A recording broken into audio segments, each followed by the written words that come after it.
ایک کسان کو اپنے کھیت کے لیے پانی کی ضرورت تھی، اس لیے اس نے اپنے پڑوسی سے ایک کنواں خرید لیا۔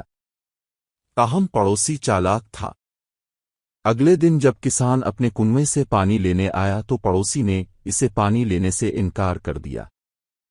جب کسان نے وجہ پوچھی تو پڑوسی نے جواب دیا، میں نے تمہیں کنواں بیچا تھا، پانی نہیں، اور چلا گیا۔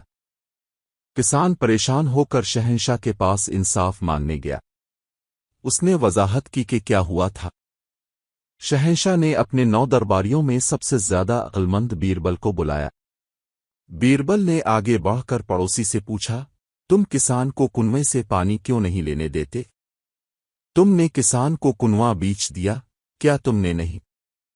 پڑوسی نے جواب دیا، بیربل، میں نے کنواں کسان کو بیچا تھا لیکن اس میں پانی نہیں تھا، اسے کنویں سے پانی نکالنے کا کوئی حق نہیں۔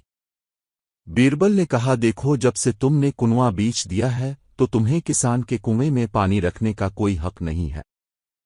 تو آپ کسان کو کرایہ ادا کریں یا فوراً باہر لے جائیں۔ یہ سمجھ کر کہ اس کی اسکیم ناکام ہو گئی ہے، پڑوسی نے معذرت کی اور گھر چلا گیا۔ اخلاق: دھوکہ دینے سے آپ کو کچھ نہیں ملے گا۔ اگر آپ دھوکہ دیتے ہیں تو آپ جلد ہی ادائیگی کریں گے۔